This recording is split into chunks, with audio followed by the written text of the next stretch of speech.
are in Dresden. तो ये बात है साल 1945 की। फरवरी 13 से 15 के बीच में इस शहर में कुल 3,900 टन का बारूद गिराया गया था। और ये जो शहर आप मेरे पीछे देख रहे हैं, ये पूरा तहस नहस हो गया था उसमें। और ये बात है वर्ल्ड वॉर सेकेंड की। उसके बाद ये बहुत ही काबिल तारीफ बात है कि ये शहर फिर से वैसे ही जैसे ये बना हुआ था पहले, यहाँ के लोगों ने उसको ऐसे बनाने की कोशिश करी। एंड बहुत ही सुंदर है ये सिटी। सबको मुझे लगता है जो जर्मनी प्लान कर रहा है वो इस जगह के लिए वाकई में प्लान कर सकता है।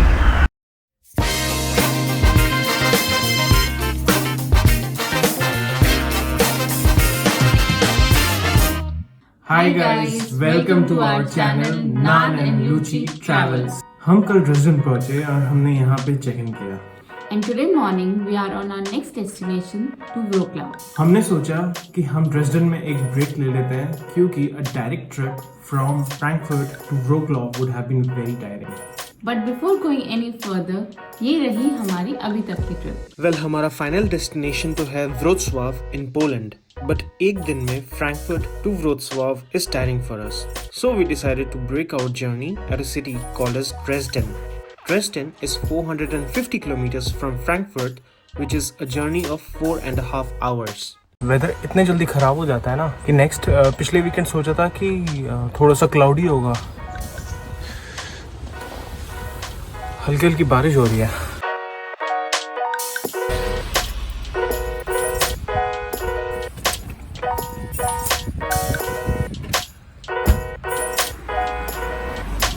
और एक मजे की बात, मेरे घर के पीछे पेट्रोल पंप है, तो कहीं निकलने से पहले अगर गाड़ी में पेट्रोल नहीं है यहीं से भरवा लेता हूँ।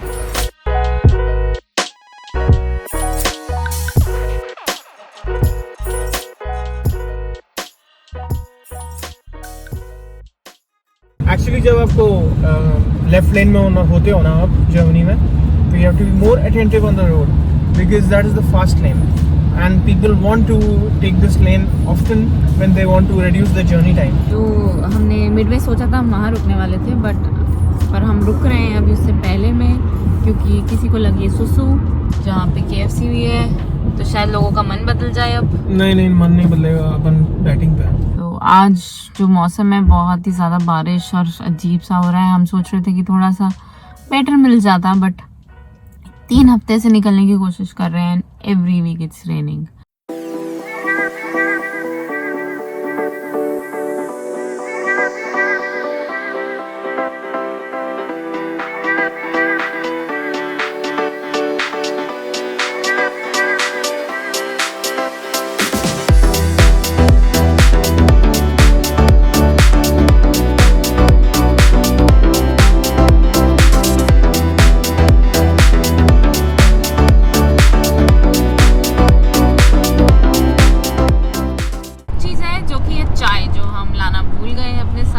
चाय लेना बहुत ज़रूरी था, चाय मिस कर रहा हूँ मैं। कॉफ़ी पी के आया हूँ, बट होता है कि ट्रक स्टॉप्स में कॉफ़ी बहुत महंगी मिलती है। लास्ट टाइम मैंने कॉफ़ी ली थी ट्रक स्टॉप पे, 4.5 यूरो की कॉफ़ी मिली थी, जबकि एक नॉर्मल कॉफ़ी किसी भी आप कॉफ़ी शॉप में जाएँ जनरल तो आपको 2.5 यूरो या 1.5 यूरो में मिल जाती है। जोक हो जाएगी। पत्नी बातें थोड़ी करते, भैया सारा दिन देखो, पहले तो ठीक था, ऑफिस जाते थे 8-9 घंटे एक दूसरे को नहीं देखते थे, तो वापस आते थे तो बड़ा प्यार लगता था। अब तो सोचो 24 घंटे साथ में। ये आवाज मेरे सामने ज्यादा निकलती है, कैमरे के सामने कम क्यों हो जाती है? कैमरा नहीं आवाज ऐसी ही है, मधुर लोगों की आवाज ना ऐसी ही रहती है, थोड़ी सी subtle.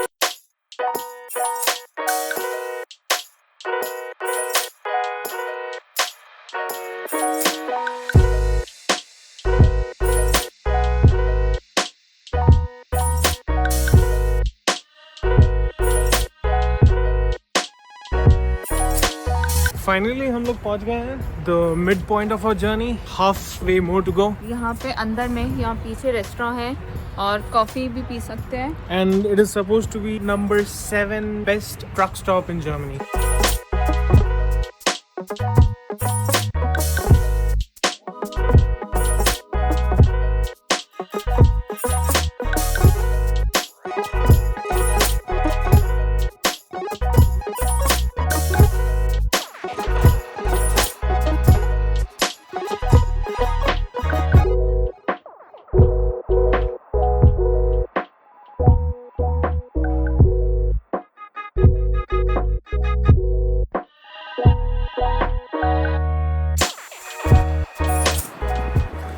Eichelhorn Süd. This truck stop is supposed to be the 7th best truck stop in whole of Germany. And हमने देखा अभी इतना कुछ खास तो नहीं लगा, but I guess ये लोग जिस ratings पे इनको rank करते हैं, that basically depends on the number of parking spots available, कितनी cleanliness है, and how fast are they able to serve the customers. So based on these factors, so मेरे ख्याल से मैंने इनसे अच्छे भी देखे हुए हैं, but it's number 7 anyhow. मेहरबान कदरदान पहुंच गए हैं ड्रेसडेन. अभी कुछ 7.5 किलोमीटर में हम अपने होटल में प्रस्थान करेंगे. अभी ये एक एग्जिट आने वाला है जहाँ पे हम ले रहे हैं, और आई थिंक उसके बाद हम सिटी में एंटर कर जाएंगे.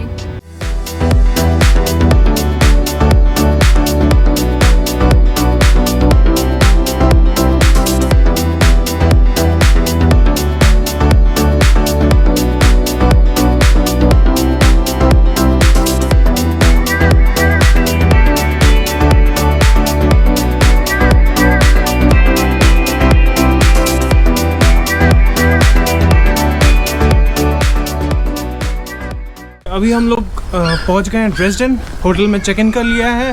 And first thing first most, day light अभी कम होने लगी है, तो अपने पास है 2-3 घंटे. उसके अंदर जितना भी मैं कवर कर सकता हूँ ड्रेसडेन को करूँगा. राइट नाउ हम लोग ईस्ट जर्मनी में हैं. ईस्ट जर्मनी बोलना नहीं चाहिए because it's all unified Germany, but nevertheless थोड़े बहुत चेंजेस आपको दिख ही जाते हैं.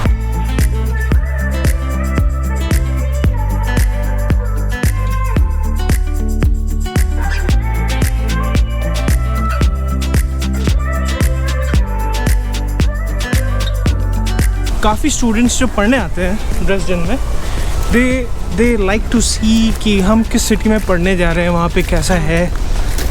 तो अगर आप TU ड्रेसडेन में पढ़ने आ रहे हैं, आप सही काम कर रहे हैं. बहुत अच्छी जगह है, you love it.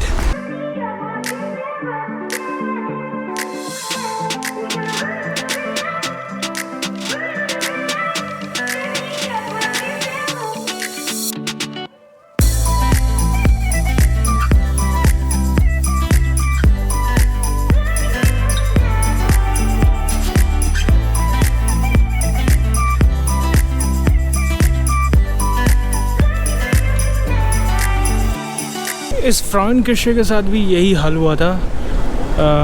World war 2 के बॉम्बिंग्स में ये भी तबाह हो गया था. तो ये जो काले पत्थर हैं, ये इसकी ओरिजिनल पत्थर है जो ये बनाया गया था एग्जैक्टली. एंड जो वाइट पत्थर है ऊपर, वो 1970s के बाद तैयार हुआ है. सो नाउ यू अंडरस्टैंड क्यों जो ड्रेसडेन को जर्मनी का फ्लोरेंस बोला जाता है, बिकॉज यहाँ पे सब स्ट्रक्चर्स जो है वो डोम शेप के हैं and it is so huge. और यहाँ पे ऊपर जाके आपको एक व्यू मिल सकता है, और उसकी जो टिकट है वो है €8 पर पर्सन, जो हमें सोचना पड़ेगा कि अभी हम जाएं कि ना जाएं. अच्छा, मेरे सामने जो आप देख रहे हैं, ये टुकड़ा इस चर्च के आगे, ये बेसिकली इस चर्च का जो डोम है उसका एक पीस है. अगर आप थोड़ा सा और जूम इन करके देखेंगे तो वहाँ पे देखिए डोम बना हुआ है, और वहाँ पे एक हॉलो सा स्पेस है. तो वो जो हॉलो सा स्पेस है और ये स्टोन जो है वो उसी हॉलो स्पेस का टुकड़ा भी है. तो इट सीम्स कि ये उन मलबे से निकला था और इसको तब से वहाँ पे स्टोर कर दिया. ये ओरिजिनल डोम का ओरिजिनल पीस है जो यहाँ पे एज मोमेंटो रखा गया है. ये जो लंबी दीवार है, ये बेसिकली एक टाइमलाइन की तरह है. मैं जब अपनी वीडियो एडिट करता हूँ तो उसमें भी टाइमलाइन होता है. तो ये भी एक तरह का टाइमलाइन है जिसमें दिखाया गया है कि किस किस राजा ने किस किस सदी में राज किया ड्रेसडेन के ऊपर. तो वो पूरे राजाओं की लाइन से तस्वीरें हैं यहाँ पे. तस्वीरें हैं, साथ में ईयर, नीचे ईयर भी मेंशन है.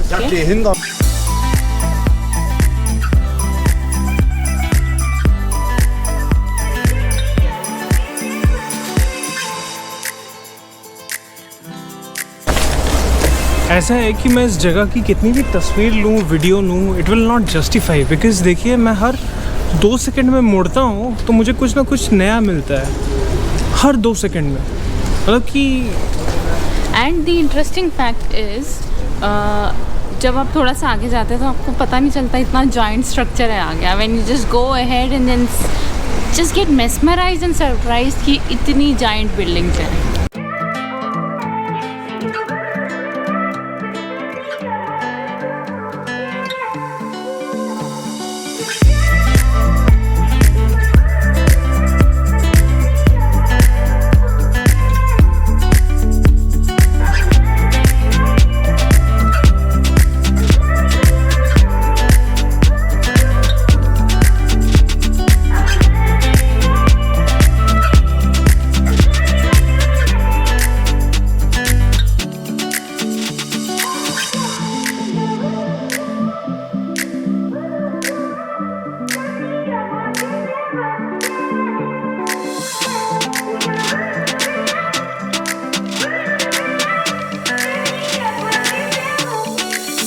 मेरा एक क्वेश्चन है, सिंपल सा क्वेश्चन है, इसका आंसर बताओ। Okay, ठीक है, तुम 2 घंटे के लिए आए हो, ठीक है, यहाँ पे तुम क्या लोगों को बोलना चाहोगे जो यहाँ पे घूमने आना चाहिए कि नहीं आना चाहिए, और कितना घंटा लगा के आपको आना चाहिए?